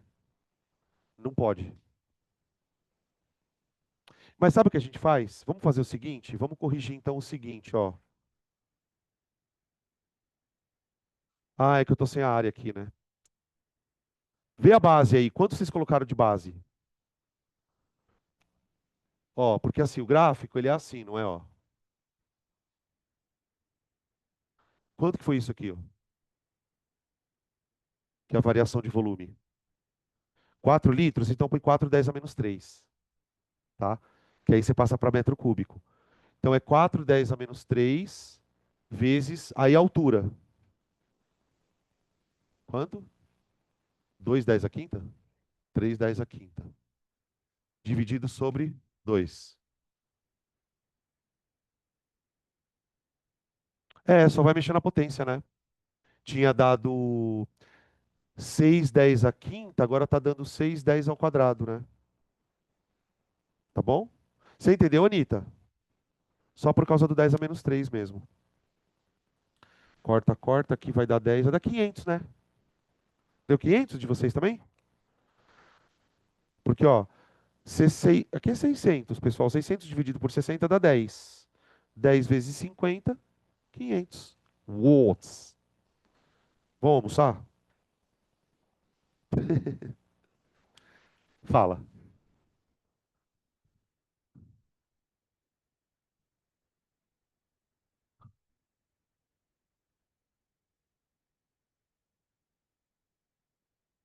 Porque as expansões e contrações estão sendo feitas a diferentes pressões. Ó, quando ele, é só você pegar esse caso aqui que você entende, Pedro.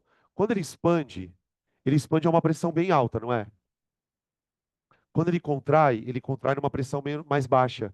Então o trabalho não é igual. O trabalho de expansão, ele não é igual de contração, senão a máquina não funcionaria. Você tem toda a razão. Para isso acontecer, é por isso que o ciclo ele precisa, primeiro você precisa primeiro aumentar a pressão do gás, para que quando a máquina faça trabalho, ele faça um trabalho numa pressão maior, para que esse trabalho compense o trabalho negativo da contração. Entendeu? Todos os ciclos são assim, você comprime o gás, depois expande ele, tá? Então é isso, gente. A gente se vê daqui a pouco, tá?